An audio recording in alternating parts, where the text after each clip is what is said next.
Мына республикадагы бардык район шаарларда, жерлерде адамдардын үйлөрүн сунос кылып бузуп атышпайбы? Ушул боюнча айтып коеюн.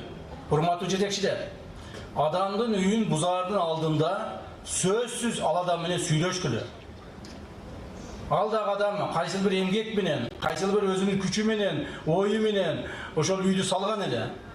Эми аны барып туруп эле унчукпай барып туруп сүрүп таштабастан ал адам менен сүйлөшүп, ал адамга башка жерден үй берип, жер берип, жардам берип, мамлекетке керек экендигин түшүндүрүп, андан кийин гана ошо үйлөрүн бузганга аракет кылгыла. Анан кече бир-эки жерде барып айтпай дебей туруп эле үйлөрүн бузуп киришкен. Ал туура эмес. Президентибиз да ушуну айтып атат. Ал туура эмес. Ал билбей салып алдыбы ал жерге, мыйзамды бузуп салып алдыбы, баары бир ал адам жашап атат да эми ал.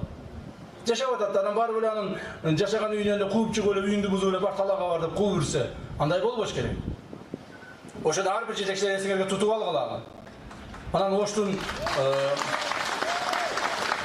Оштун мэри бузуп атыптыр деп эле анан баардыгын буза бербегиле. Оштун мэри мына азыр мен сурасам, бул киши айтып атат, мен барып сүйлөшүп атам дейт.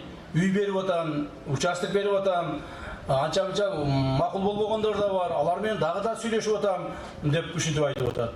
Ушинтип гана элдин көңүлүн алып туруп гана иштеш керек. Баарыңыздарга рахмат, ыраазычылыгымды билдирем.